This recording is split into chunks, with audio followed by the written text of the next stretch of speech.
अस्सलाम वालेकुम नाजरीन, अगर आपने खवातीन की लड़ाई नहीं देखी तो ये वीडियो लाजमी देखें। समीना पाशा ने उज़्मा बुखारी की तबाहकुन चित्रोल कर दी। उज़्मा बुखारी को खान पर तनकीद करना महंगा पड़ गया। नाजरीन, वीडियो में शदीद हंगामा।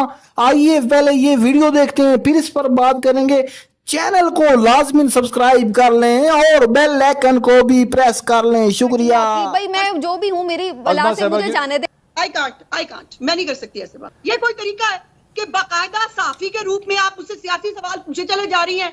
पिच आपकी यहाँ है, मैं आपसे तमीज से बात कर रही हूँ। मैं किसी बात का जवाब नहीं देना चाहती। अच्छा, मैं नहीं देना चाहती। कौन सी वाली परफॉर्मेंस, ऑन कैम परफॉर्मेंस या ऑफ कैम परफॉर्मेंस? नहीं, अभी आज़मा साहिबा ने गिनाई है सारी आपके सामने। आप मैंने कहा शायद नहीं, मैं सुन रही थी। मैंने कहा शायद ऑन कैम जो परफॉर्मेंस है उसकी भी बात करनी है। वो भी बड़ी जबरदस्त थी मरियम नवाज साहिबा की। बड़े जबरदस्त उनके गेटअप्स रहे हैं, एक्सप्रेशंस बहुत अच्छे देती हैं। नहीं, वो आज़मा साहिबा ने कहा कपड़ों के ऊपर आप तनकीद ना करें। कपड़ों पे मैंने क्या तनकीद की, मैं तो तारीफ कर रही हूँ कि बड़ी जबरदस्त परफॉर्मेंस होती है उनकी। ऑन कैम जो परफॉर्मेंस होती है, एक्सप्रेशंस बहुत अच्छे देती हैं, बड़ा अच्छे डायलॉग्स बोलती हैं। फिर जब आप उनको देखें मुख्तलिफ शूटिंग्स में तो उसमें भी बड़ी जबरदस्त लगती हैं। तो अच्छी परफॉर्मेंस के हवाले से बात करें, बाकी गवर्नेंस के हवाले से गवर्नेंस के ऊपर अब वैसे तो आपने जो खुद बड़ा अच्छा समराइज किया है वो बड़ा जबरदस्त है मेरे ख्याल से। और जहाँ तक उज़्मा बुखारी साहिबा भी उस पर अज़मा साहिबा बात कर रही थी बहुत सारी चीज़ों की, तो देखिए मोस्ट ऑफ द प्रोजेक्ट्स जो हैं वो अभी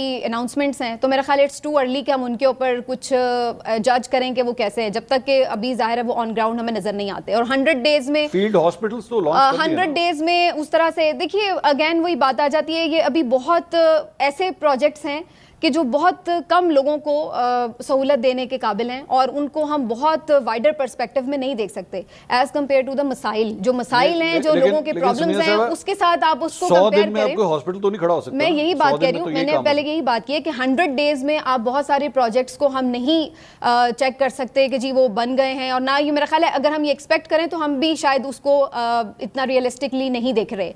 अभी सिर्फ अनाउंसमेंट्स हैं, उन अनाउंसमेंट्स में से कौन से प्रोजेक्ट्स जो हैं वो पाया तकमील तक पहुंचते हैं ये देखना होगा, पहली चीज।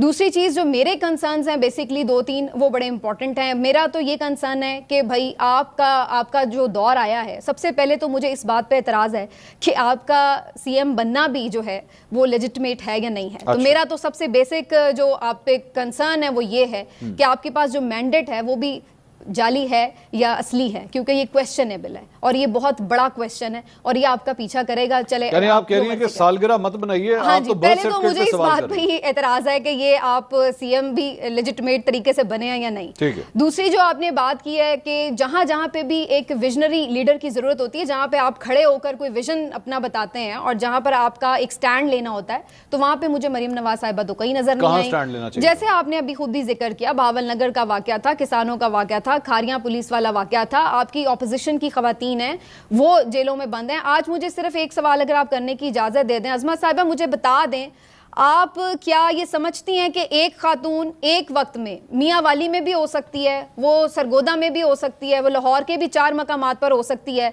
वो 14वीं मरतबा गिरफ्तार हुई है? आप सिर्फ मुझे हाँ या ना में इसका जवाब दे दें कि ऐसा पॉसिबल है कि एक खातून एक वक्त में 5-6 शहरों में मौजूद हो? जी अज़मा साहिबा, एक तो पहली बात यह है कि समीना आप हवालदार ना बने कि मैं आपको क्या जवाब दूं, ये आप मुझे बताएंगी, मुझे कैसे जवाब देना है या आप मुझे बताएंगी, या आप मुझे नहीं बता सकती। सवाल पूछना आपका हक है, जवाब देना मेरा बिल्कुल फर्ज है।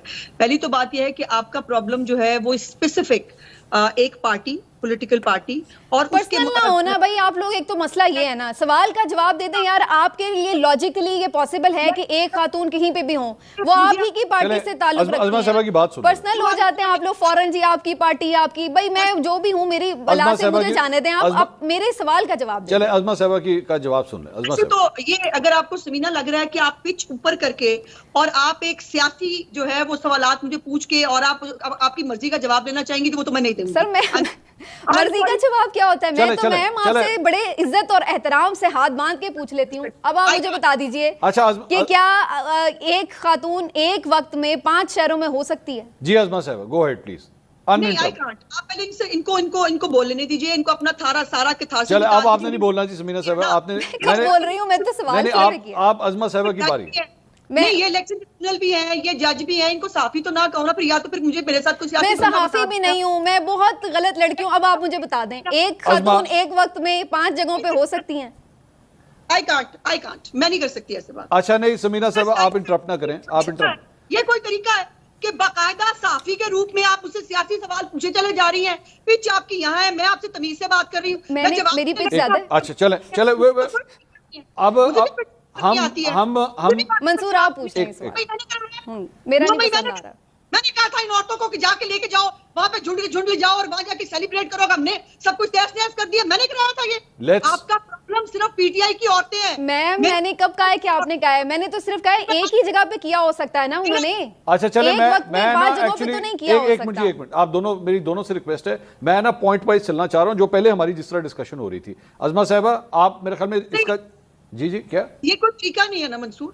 नहीं वो इंटरप्ट नहीं करेंगी ना आपको। क्या तरीका है? मैंने क्या इंटरप्ट किया भाई? मैंने सवाल किया एक सिंपल सा। बात मैंने सुन ली ना, ये जज भी बनी, ये इलेक्शन ट्रिब्यूनल भी बनी, मैंडेट जाली मैंने कौन सा फैसला दिया? अच्छा जी अज़मा साहिबा आप जवाब दीजिए, वो इंटरप्ट नहीं करेंगे, आप बोलिए। क्यों नहीं पैदा कर सकती? Why she can't keep silent? अपनी बारी में क्यों नहीं चुप? चलें जी अब आप चुप रहिएगा जी, आप ना बोलिए, मैंने कह दिया जी वो नहीं बोलेंगे अब। ये बनी हुई थी, इलेक्शन ट्रिब्यूनल बनी हुई थी, मैंने सुन लिया ना, और मैंने हौसले के साथ स्माइल के साथ सुना जी। ठीक, इतना हौसला अपने अंदर भी लिया है। अगर आपको सियासी एजेंडा ही टोक करना है तो मैंने कब कोई फैसला दिया है? मैंने तो कहा है कि क्वेश्चन है उसके ऊपर आपकी जो लेजिटिमेसी है, और जहां तक ये सवाल है मैंने कोई फैसला नहीं दिया कि वो बेगुनाह है या बेकसूर है या नहीं कुछ किया। मैंने तो सिर्फ एक लॉजिकल क्वेश्चन आपसे बड़े हम्बली पूछा है, मैं उज़मा साहिबा, कि क्या एक खातून 5 जगहों पे हो सकती? इतनी बात का जवाब नहीं देना चाहती। मैं नहीं देना चाहती। जिस तरह इनको प्रॉब्लम है पीटीआई की औरतों से, मुझे कंसर्न है वो औरतों से जो जच्चगी में मर जाती हैं पंजाब की। मुझे उन औरतों से कंसर्न है जो कैंसर की, जिनको हेपेटाइटिस की, जिनको दवाइयां देनी चाहिए, कंसर्न है। प्रॉब्लम ही कुछ और है। मैं आपसे पूछ लूं, मेरी बहस हो नहीं सकती। चले मैं इनको छोड़, आप नहीं सवाल कर सकती। अभी मुझे ऑन कैमरा और ऑफ कैमरा सुना रही हैं। जो बीबी सारा वक्त कैमरे के सामने रहती है वो दूसरों को ऑन कैमरा और ऑफ कैमरा बताएंगी। मेरा तो काम है, ये क्या बात है? अज़मा साहिबा मैं तो सवाल कर सकता हूँ ना आपसे, मैं पूछ लूँ आपसे, मैं सवाल कर लूँ। वो ये है, वो बात वही थी कि उनका जो है वो चूंकि खातून है ना, आप भी एक खातून है, ये फील किया जाता है कि जब एक खातून हुक्मरान होती है तो वो खवातीन के हवाले से ज़रा ज़्यादा एक दिल में जो है वो दर्द रखती हैं। तो ये खवातीन जो हैं, जो पाकिस्तान तहरीक इंसाफ की खवातीन है, अब काफ़ी बार वो रिहा होती हैं, गिरफ्तार हो जाती हैं, रिहा होती हैं, गिरफ्तार हो जाती हैं। इसके हवाले से सवाल है। चलें अब आप मेरे सवाल का जवाब दें। आपका 100 दफा कंसर्न होगा उन औरतों के ऊपर। मेरा इस वक्त कंसर्न जो है ना, मैंने जैसे कहा कि मेरा कंसर्न पंजाब की बाकी औरतें हैं। मेरा कंसर्न ये है कि हुकूमत होते हुए हमें उनको जो है जो तकलीफ है वो पूरी, जो उनकी तकलीफ दुरुस्त करनी चाहिए। हमें उनको एयर एम्बुलेंस, अब वो मोहतरमा को किसी बात का पता नहीं है तो मैं अब क्या कर सकती हूँ? अब साफी की मालूमात का ये आलम हो कि उनको ये नहीं पता कि एयर एम्बुलेंस 3 महीने के अंदर जो है वो पाकिस्तान के अंदर ऑपरेशनल होने लगी, उनको नहीं पता। अब जिस पार्टी का दर्द लेके बैठी है, मुझे उनके प्रोजेक्ट तो बता देना, उनके 2 प्रोजेक्ट बता देना उन्होंने कब भाई। वो अपने प्रोजेक्ट खुद बताए, मैं उनकी कोई स्पोक्स पर्सन नहीं हूँ। मैंने आपसे सिर्फ एक सवाल किया है। चले अब आप उसके ऊपर ऐसी मुझे मुख्तलिफ तरीकों से निशाना बना रही हैं, वो मेरी समझ में नहीं आ रहा है। मैंने तो आपसे ऐसी कोई बात नहीं की जो आपको ये बताइए, ये सेहत के और मैंने तो आपकी बात को सेकंड किया है कि भाई 100 दिनों में तो नहीं इस तरह की चीजें जज की जा सकती। मैंने तो पहले ये बात कही है। मैं अज़मा साहिबा मैं गवर्नेंस के हवाले से पूछ रहा हूँ कि सॉरी मैं बात कर रही हूँ, शाउट करने लगती है। एक तो मैं स्काइप पे हूँ और जी नाज़रीन, आपने समीना पाशा और उज़मा बुखारी की गुफ्तगू सुनी। आपको इस चीज़ का खूब अंदाज़ा हो गया होगा कि ये जो हमारे सियासतदान हैं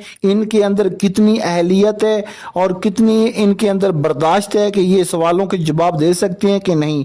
आपको पता है कि उज़मा बुखारी जो है ये पंजाब की वज़ीर इत्तलात हैं और पंजाब में इनका जो है बहुत ज़्यादा कारनामा है। नाज़रीन, उज़मा बुखारी जिस भी प्रोग्राम में जाती हैं, जिस भी शो में जाती हैं, इनकी लड़ाई लाजमी होती है क्योंकि इनके अंदर बर्दाश्त नहीं, मगर बात हकाइक पर करनी चाहिए और जो हक की बात हो उसको अप्रिशिएट करना चाहिए। उसकी वजह यह है कि नाज़रीन, ये तो बच्चे को पता है कि ये जो मुस्लिम लीग नून की हुकूमत आई है ये फॉर्म 47 की बुनियाद पर आई, इसको रातों रात लाया गया।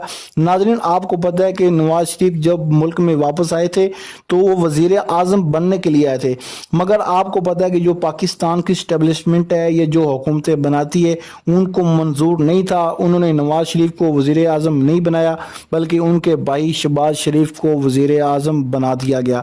अब नवाज शरीफ साहब ये चाहते हैं कि शहबाज शरीफ को हटाया जाए और उनकी बेटी जनाब मरियम नवाज को वज़ीर आज़म बनाया जाए। नाज़रीन, ये ख्वाहिश इनकी पूरी होगी या नहीं, ये तो आने वाला वक्त बताएगा। मगर जो PTI के साथ या इमरान खान के साथ ज़्यादतियाँ हुई, उसका अजाला कौन करेगा? ये सियासी जमातें जितनी भी हैं, ये जब इक़्तिदार में आती हैं तो एक दूसरे से सियासी इंतकाम लेने में मसरूफ़ हो जाती हैं। आवाम इनको वोट इसलिए देते हैं कि ये जब हुक्मरान बने तो ये पाकिस्तान या पाकिस्तानियों का मुस्तकबिल का फैसला करें। पाकिस्तान में आपको पता है बेरोज़गारी है, दहशत गर्दी है। कब तक हमारी फौज जो है दहशत गर्दों से लड़ती रहेगी? इन हुकूमतों को हम वोट इसीलिए देते हैं कि ये आकर हमारी फौज का साथ दें, हमारी आवाम का साथ दें, मगर ये सियासी इंतकाम लेने में मसरूफ़ होते हैं। नाज़रीन, इन लोगों को ऐसा नहीं करना चाहिए। जब इलेक्शन की बारी आती है तो ये फिर आवाम के पास आते हैं और हमारी आवाम फिर बेवकूफ़ बन जाती है इनके हाथों में। अब खैबर पख्तूनख्वा में एक नया वज़ीर आला लाया जा रहा है। देखते हैं कि इसकी कारकर्दगी क्या होती है, क्योंकि अली अमीन गंडापुर को जो जिम्मेदारी दी गई थी वो उसको अच्छे तरीके से नहीं निभा सका। इसलिए इमरान खान या PTI ने फैसला किया कि इनको अब हटाकर किसी नए बंदे को मौका देना चाहिए। नाज़रीन, ये तो नहीं है कि जिसको वज़ीर आला बना दिया जाए बस वही अपने 5 साल पूरे करे। जो अच्छी कारकर्दगी नहीं दिखाता उसको चेंज करके कोई नए बंदे को मौका देना चाहिए। पाकिस्तान में जो भी हो, पाकिस्तानियों के लिए बेहतर हो। पाकिस्तान जिंदाबाद। अगर वीडियो अच्छी लगी तो वीडियो को लाइक कर दें, चैनल को सब्सक्राइब कर लें, बेल आइकन को प्रेस कर लें। शुक्रिया।